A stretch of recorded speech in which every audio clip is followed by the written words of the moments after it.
এটা আগে নিলে ভালো হতো না? আমার তো অত দরকার নেই, আমার তো বডি রিকভারি ভালো হয়। সমস্যা কি? এটা দেখি মজা হবে। এইখানে হলে ভালো হবে জিনিসটা।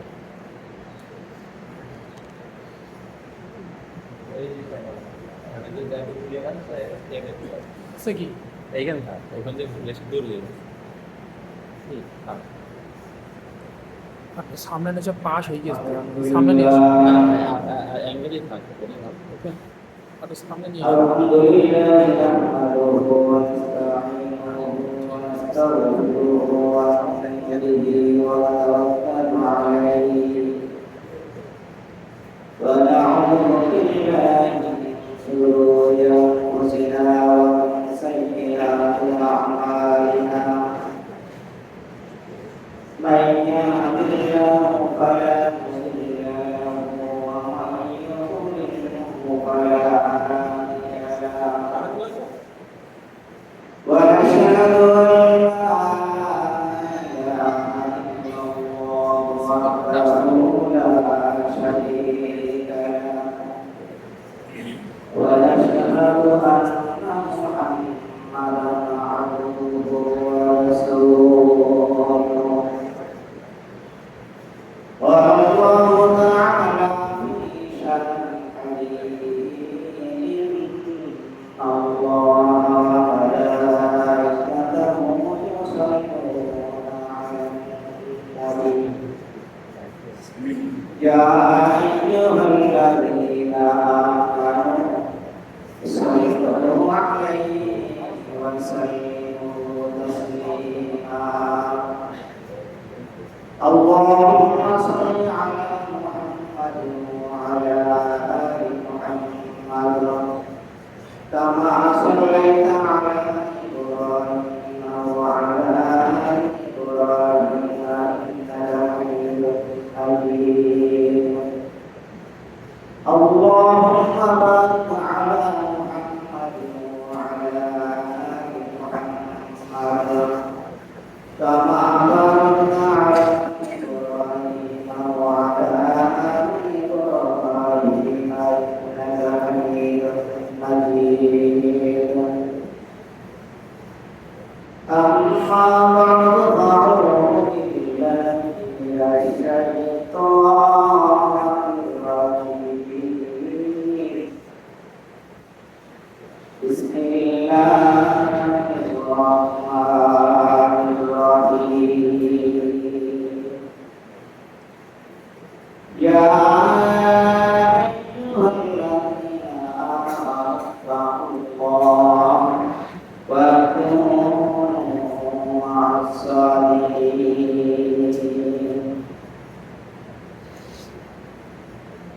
وقال رسول الله صلى الله عليه وسلم مثل الجليس الصالح ومثل الضاحك إن لم يجد له شيء أصاب الريح ومثل الجليس السوء كمثل صاحبه إن لم يجد له شرار أصاب الدخان أو كما قال عليه الصلاة والسلام وقال رسول الله صلى الله عليه وسلم الناس على رزقه فليأكل أحدهم اللقاء أو كما قال عليه الصلاة والسلام جلالي لنا दुनिया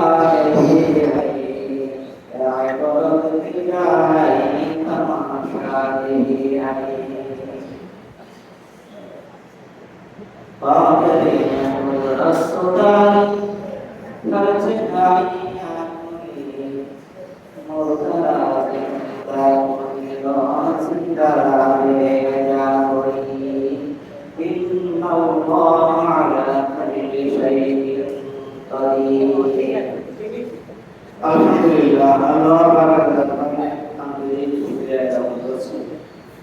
যে আল্লাহ পাক আমাদেরকে দুনিয়ার বিভিন্ন ধর্ম থেকে আদায় করে দিনই কর্ম তথা জীবন সমাজ আদায় করতে যে আল্লাহ আমাদেরকে ভালোবেসে তিনার পবিত্র ভালোবাসা আদেশী কথা তৌফিক দিলেন সাথে সাথে কোরআন সুন্নাহ আলোচনা কিছু কথা বলার শোনার তৌফিক দিলেন সেজন্য সেটাই মহান আল্লাহ তাআলা আমাদের দরবারে আমরা এইভাবে শুকরিয়া জ্ঞাপন করি আলহামদুলিল্লাহ। কোরআনের আয়াত থেকে আয়াত তেলাওয়াত করেছি রাসূল সাল্লাল্লাহু আলাইহি ওয়াসাল্লামের হাদিস থেকে আমি দুইটা হাদিস পাঠ করেছি। যদিও মৌসুমটা কুরবানির মৌসুম, কুরবানি সম্পর্কে আলোচনা করাটাই সবচেয়ে যুক্তিযুক্ত মনে হচ্ছিল। কুরবানি করার আগে কুরবানি একটা ইবাদত,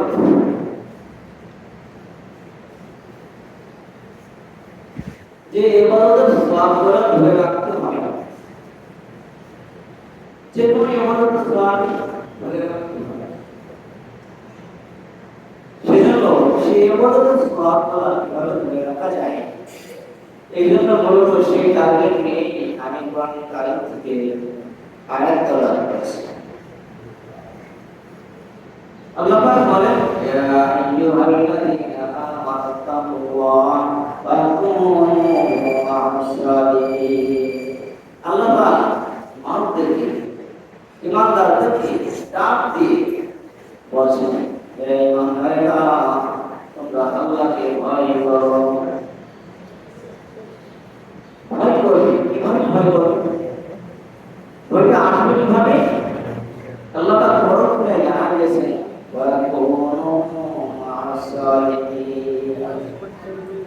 আল্লাহর ভয় এমনি আসবে, এমনি আল্লাহর ভয় কিন্তু আসবে না। আল্লাহর ভয় আসবে যাদের মধ্যে আল্লাহর ভয় আছে, তাদের সংস্পর্শ, যারা নেককার পরেজগার সত্যবাদী, এদের সংস্পর্শে থাকলে তাদের যে গুণ, এই গুণটা আমার আপনার ভিতরে আল্লাহ দান করবেন। এটাই বাস্তবতা, এটাই ইতিহাস আপনাদের সামনে জানা আছে। রাসূল সাল্লাল্লাহু আলাইহি ওয়াসাল্লামের যুগে যিনারা সাহাবা আজমাইন হয়েছেন, সাহাবা হওয়ার আগে তিনারা এমন কোনো অপরাধ ছিল না যে অপরাধ তিনারা করেন, ছোট ছোট অপরাধ তিনারা করেছেন।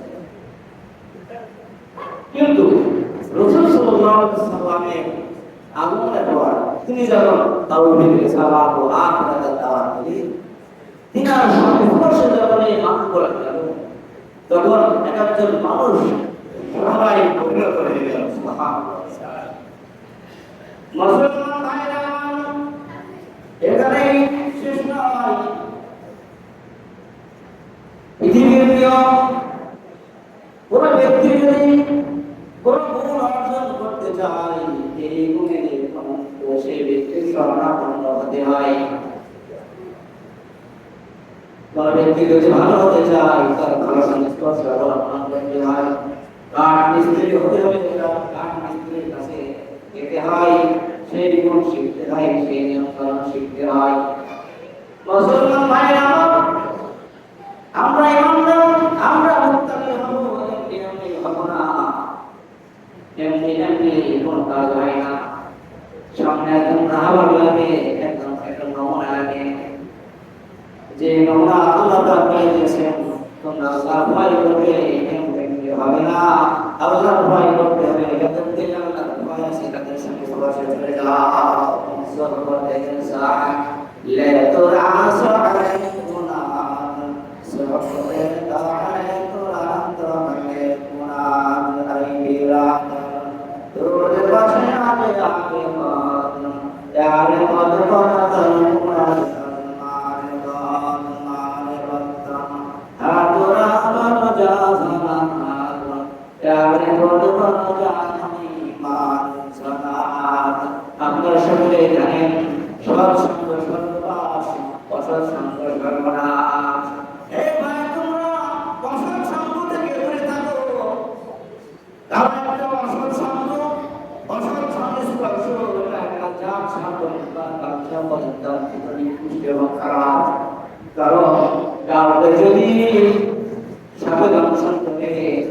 বস্তু জান পায় নাই আর কোনো ব্যক্তিকে যদি অসৎ সঙ্গে দংশন করে তার জান নেওয়ার সাথে সাথে ইমানটাও নিয়ে নেয়। স্বামী স্পর্শের নেওয়ার একটা মূল্য আছে। রাসূল সাল্লাল্লাহু আলাইহি ওয়াসাল্লাম বলেন, মাদাল্লাহু আলা রাসূলুল্লাহ সাল্লাল্লাহু আলাইহি ওয়াসাল্লাম মাদাল্লাহু জালিস সালিহিন তামাদালিস সালিহিন إن لم يسد منه شيء أصابك من ريبه ومثل الجليس السوء كمثل الجليس السوء كمثل صاحب الكيل إن لم يسد منه شيء أصابك من بطانه أو كما قال عليه الصلاة والسلام رسول صلى الله عليه وسلم বলেছেন নেককারদের সংস্পর্শে নেককারদের প্রভু দৃষ্টান্ত দিয়েছেন ওই আদর্শিকতার সাথে তিনি আদর বিক্রি করেন। আপনি যদি আদর নাও করেন, আদর বিক্রেতার কাছে গেলে তার গ্রাহক কিন্তু ভিড়ও হচ্ছে পাবেন ঠিক তাহলে এমনি গ্রাহক কিন্তু আপনি পাবেন। অনুরূপভাবে আপনি যদি কামার পাকে যান যে আমার আদর দিয়ে আনন্দ হয় যায় সেখানে গেলে কি হবে? সেখানে গিয়ে আপনি যান আমাকে স্কুল আপনার গায়ে না লাগলেও বাচ্চাকে আপনি রেহাই পাবেন না। এটাই বাস্তবতা। আজকে আমরা কেন খারাপ? কেন আমরা বেঈমান? ইমানদারের সন্তান কেন নামাজ পড়ে না? মুসলমান কেন নামাজ পড়ে না? মুসলমানের মেয়েরা কেন পর্দা করে না? আমাদের সংস্পর্শ আমাদের সন্তান আমরা কেন আমাদের সাথে আমাদের ভাষা বলে যার সাথে ভাষা করবে যার সাথে স্পর্শ নেবে বাস্তবতা এটাই সেই বলে আপনাকে মুসলমান ভাইরা আপনারা জানেন জঙ্গলের একটা আকর্ষণ আছে। জঙ্গলের আকর্ষণ আছে। জঙ্গলের আকর্ষণ আছে। কিছু লোহা থেকে কিছু দূর পর্যন্ত ওই জঙ্গলের সাথে লাগানো থাকে। দেখবেন এক সময় ওই জঙ্গলের যে কোন আকর্ষণ শক্তি সে লোহার ভিতরে চলে এসেছে কারণ কি সংস্পর্শ জঙ্গলের সংস্পর্শ করে নিয়েছে সে জঙ্গলের যে গুণ সে মনে করে লোহার মধ্যে চলে এসেছে। এখানে শেষ নয়, আপনারা জানেন পরশ পাথর বলে একটা পাথর আছে। কি বলে? পরশ পাথরের নাম শুনেছেন আপনারা? এই পাথরের গুণ কি জানেন? এই পাথরের গুণ হচ্ছে কোন লোহা যদি এই পরশ পাথরের সাথে লাগে সেই লোহা থাকে না, লোহা সমানে পরিণত হয়ে যায়। সুবহানাল্লাহ। কিসের কারণে? পরশ পাথরের গুণ থাকে স্পর্শ, সে পরশ পাথরের সংস্পর্শে গেছে বিধায় তার যে গুণ তার মধ্যে চলে এসেছে। এটাই বাস্তবতা। বেমরবে তাই তো আনন্দ তে ভুলে যান সে পরশদান কতরায় কানা বাসদতে সদতুগাও হরসদান। আপনারা জানেন যে মুক্তা কিভাবে তৈরি হয়? মুক্তা ঝিনুকের ভিতরে তৈরি হয়। এটা জানেন না আপনারা? মুক্তা তৈরি হয় কোথায়? এর ফ্যাক্টরি হচ্ছে ঝিনুক। পৃথিবীর কোন বিজ্ঞানী, পৃথিবীর কোন রাজা বাদশা আর যাই করেন না কেন মুক্তা একে তৈরি করতে পারে না। এর ফ্যাক্টরি হচ্ছে ঝিনুক। কিভাবে জানেন? যখন মুসলমান ভাইরা যখন বৃষ্টির মৌসুম হয় সাগরের গহ্বর থেকে একটা ঝিনুক একটা পরে উঠে আসে, উঠে এসে মুখটা দেখা যায়। যখন এক ফোঁটা বৃষ্টি তার কাছে পড়ে আবার মুখটাকে বন্ধ করে নিয়ে সাগরের গহ্বর করে চলে যায়। কিছুদিন পরে সেই এক ফোঁটা বৃষ্টি মুখটায় পরিণত হবে। এক ফোঁটা বৃষ্টির কি মূল্য হতে পারে? বলেন, এক ফোঁটা বৃষ্টির কি মূল্য থাকতে পারে? মূল্য আছে আমাদের কাছে? কোনো মূল্য নেই। কিন্তু বিশেষ একটা সংস্পর্শে গেছে, বিশেষ একটা সংস্পর্শে গেছে। কার সংস্পর্শে? ঝিনুকের সংস্পর্শে। ঝিনুকের সংস্পর্শে গেলে শিশুদের পেটে কিছুদিন থাকার কারণে এই এক ফোঁটা বৃষ্টির পানি মুক্ত হয়ে গেছে। যে এক ফোঁটা পানি পড়লো আমরা কেউ দিতাম না, সে এক ফোঁটা বৃষ্টির পানি এবং মুক্তর কারণে তাকে আমরা সকল সপ্তাহ হাজার টাকা দিয়ে চলে এখানে প্রশ্ন করা অনুরূপভাবে এই এক ফোঁটা বৃষ্টি যদি সাগরে থেকে যায়, এক ফোঁটা বৃষ্টি যদি সাগরে ফেলে যায় বীজ তৈরি হবে। কি বলেন? সাগরের বীজ কোথা থেকে আসে? এই বৃষ্টির পানি যদি সাগরে ফেলে যায় বীজ তৈরি হবে। কিন্তু এই এক ফোঁটা বৃষ্টি জীবনে হয়ে গেছে, মুক্তা হয়ে গেছে। মুসলমান ভাইরা আমার, এইভাবে বলতে চাচ্ছি আমি, এমনি হয় না। একজন রাহবার লাগে, একজন মুত্তাকি ব্যক্তি লাগে, মুত্তাকি হতে হলে মুত্তাকি হতে হলে একজন মুত্তাকি লাগে, একজন রাহবার লাগে, একজন পথ প্রদর্শক লাগে। আপনি যেভাবে যে পথে পথ অবলম্বন করতে চান, সেই পথে সেই মানুষকে আপনি ধরে নেবেন। সেই মানুষ যে কোন সেভাবে সেই কোন আপনার মধ্যে চলে আসবে।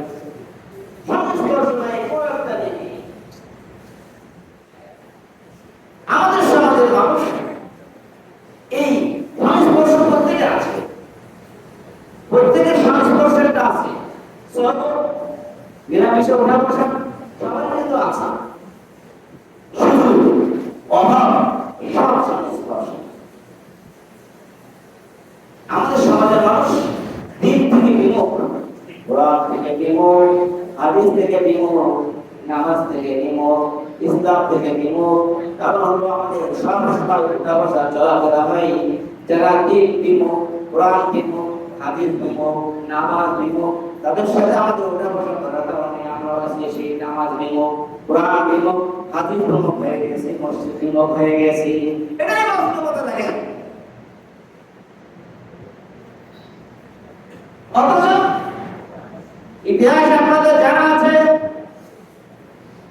এখন তো আমাদের মাহফুজের সংখ্যা কম না বেশি? বলেন, মাহফুজের সংখ্যা বেশি নাই, কম। এখন আগের তুলনায় মাহফুজের সংখ্যা কম। কারণ হলো আগে একটা মানুষ, প্রত্যেকটা মা তার মায়ের কোল ছিল একটা মাদ্রাসা, বাবার কোল ছিল মাদ্রাসা, বোনের কোল ছিল একটা মাদ্রাসা, ভাইয়ের কোল ছিল একটা মাদ্রাসা। কারণ বাবা সারাদিন থেকে আসার পরে যখন ওই বাচ্চাকে আদর করে করে নেয়, তখন সেই বাচ্চাকে বাবা তাওহীদের বাণী শিক্ষা দেয়, কোরআনের কথা শিক্ষা দেয়, হাদিসের কথা শিক্ষা দেয়, কালিমা শিক্ষা দেয়। অনুরূপভাবে বোনের কোলে যদি সেও সেটাই শিক্ষা দেয়। মাদ্রাসাটা বেশি না হলো এক বাড়িতে মাদ্রাসা কয়টা আছে দেখেন? মাদ্রাসা বলা হয় শিক্ষা কেন্দ্র। শিক্ষা কেন্দ্র যেখান থেকে শিক্ষা পাবে সেটাই তার শিক্ষা কেন্দ্র। বোনের কাছ থেকে শিখছে, বাবার কাছ থেকে শিখছে, মাও জুমলা, মার কাছে মার গুলো যখন আসে, মাও তো তাওহীদের কথা শিক্ষা দেয়, আল্লাহ রাসূলের নাম শিক্ষা দেয়, কোরআনের কথা শোনায়, তাওহীদের কথা শোনায়, কোরআনের কথা শোনায়। মুসলমান ভাইরা আমার, আমরা কি শিক্ষা দিই?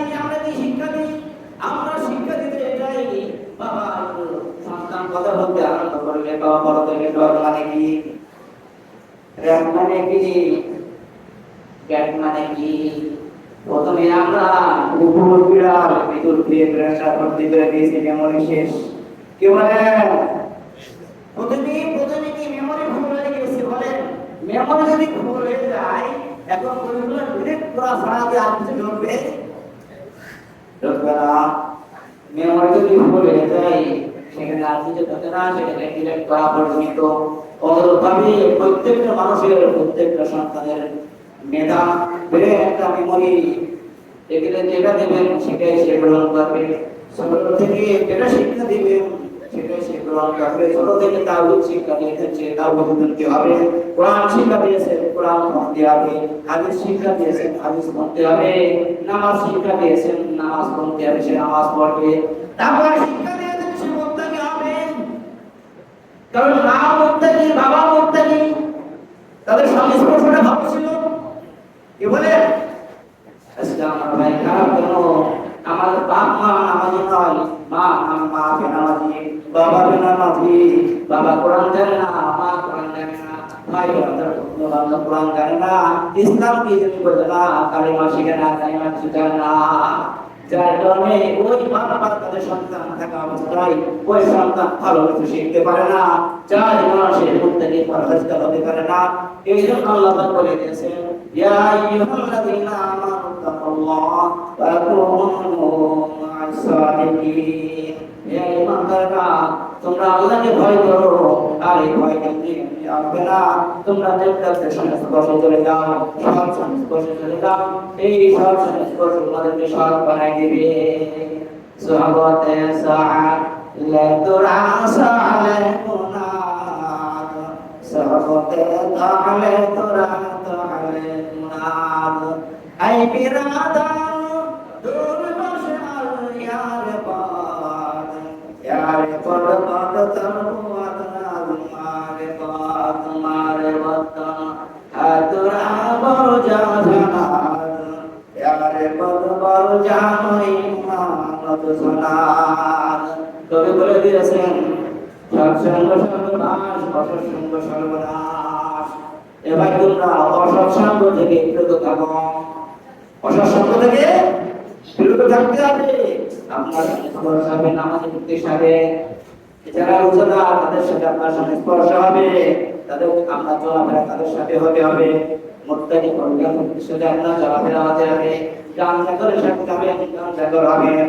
বেনামাজের সাথে যাবেন, বেনামাজে হবেন। মদখোরের সাথে যাবেন, মদখোর হয়ে যাবেন। এটাই বক্তব্য। আজকে হবেন না, কালকে হবেন না, একদিন না একদিন হতেই হবে। যে সংস্পর্শে যান, আপনি যত খারাপই হন, ভক্তের মজলিসে বসেন, নেককারদের মজলিসে বসেন, নেককারদের সংস্পর্শে আসেন। আজকে ভালো হবেন না, কালকে হবেন না, পরশু হবেন না, একদিন না একদিন হবে। নেককারদের মজলিসে নেককারদের সংস্পর্শ এর একটা মহামূল্যবান একটা জিনিস। বর্তমান যুগে বাঁচার কোনো পথ নেই, দেখেন আছে? বাঁচার কোনো পথ আছে আপনাদের? আমাদের ইমানকে কিভাবে নষ্ট করছে দেখেন, চিন্তা করি না। কিভাবে আমরা বিপদে হচ্ছি, মানুষ প্রতিনিয়ত জাহান্নামের দিকে লাফায় লাফায় চলে যাচ্ছে, মানুষ মারা যাচ্ছে। আফসোসের বিষয়, কালিমাটা পড়তে পারছে না, তওবা নসিব হচ্ছে না। কি হয়ে মারা যাচ্ছে বলে? জানদারে কুত্তা পেয়ে মারা যাচ্ছে না। আমরা মনে করছি বাস আজকে জুম্মার দিনে মারা গেল, সে ভালোই হলো। কি বলে ভাই, জুম্মার দিনে মারা গেলে কি আপনি ভালো হয়ে গেছেন? হ্যাঁ, এই শর্ত নাই। ইন্নামাল আমালু বিখাওয়াতিম, আপনার শেষ ভালো যায়, শেষ সম্ভবতা শেষে আপনি কালিমা পড়েছেন, তওবা করেছেন, মনে করতেছে আপনার সে আপনার ভাগ্য ভালো, আপনি ঈমান নিয়ে কবরে গেছেন, আপনি মুত্তাকি কবরে গেলেন। সুবহানাল্লাহ।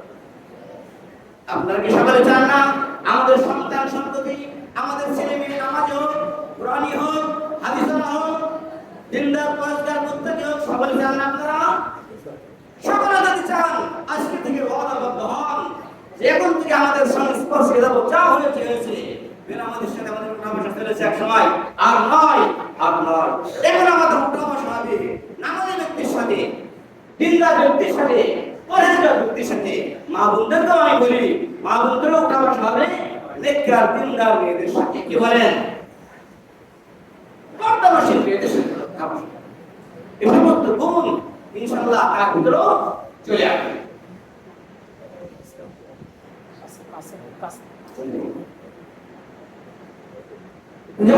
যে কথা আমি বলতে চাচ্ছিলাম সেটা হচ্ছে সংস্পর্শ অত্যন্ত মহামূল্যবান একটা সম্পদ। রাসূল সাল্লাল্লাহু আলাইহি ওয়াসাল্লাম বলেন, আন-নাসু আলা দীনি কারিবিহি,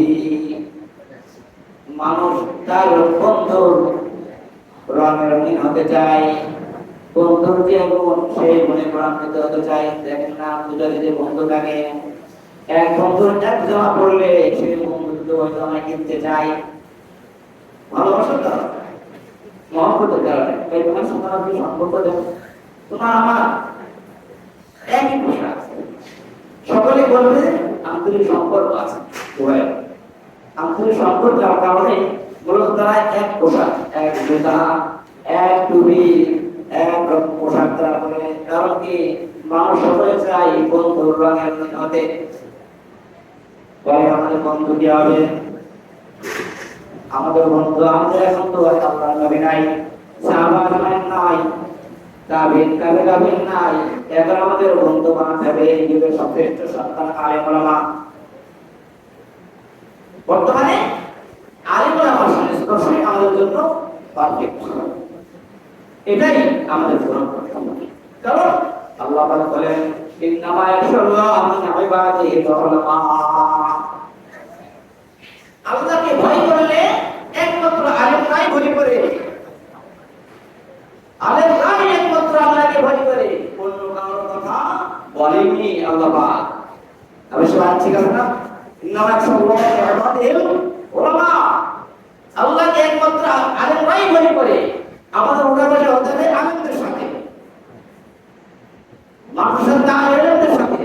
বলতে পারেন হুজুর আলেম ওলামা তো বেকার হয়ে বলতেছে, সবার তো সমান নাই, এটাও বাস্তব কথা। সবাই নাই ভালো নাই, অনেক তো ভালো আছে। ভালোটাকে আপনাকে বাঁচতে হবে না, বেছে বেছে দিতে হবে। ভাই আপনি বাজারে যান, একই ধরনের তরকারি ক্যাটাগরি অনেক রকম আছে না? একই খাদ্য, একই ধরনের চালের ক্যাটাগরি অনেক রকম আছে। আপনি কি বাজারে গেলে কি পাওয়া মাত্রই কিনে নেন, না ভালো মন্দ যাচাই বাছাই করেন? ভালো মন্দ তো বাছাই করে নেন আপনি, বা এটা আমার পছন্দ, এটা পছন্দ, এটা আমাকে দেন, এটা কেন পাবেন, এটা ভালো না ওটা দেন, ওটা ভালো না ওটা দেন। মুসলমান ভাইরা আমার, দুনিয়ার সর্ব ক্ষেত্রে যাচাই বাছাই চলে।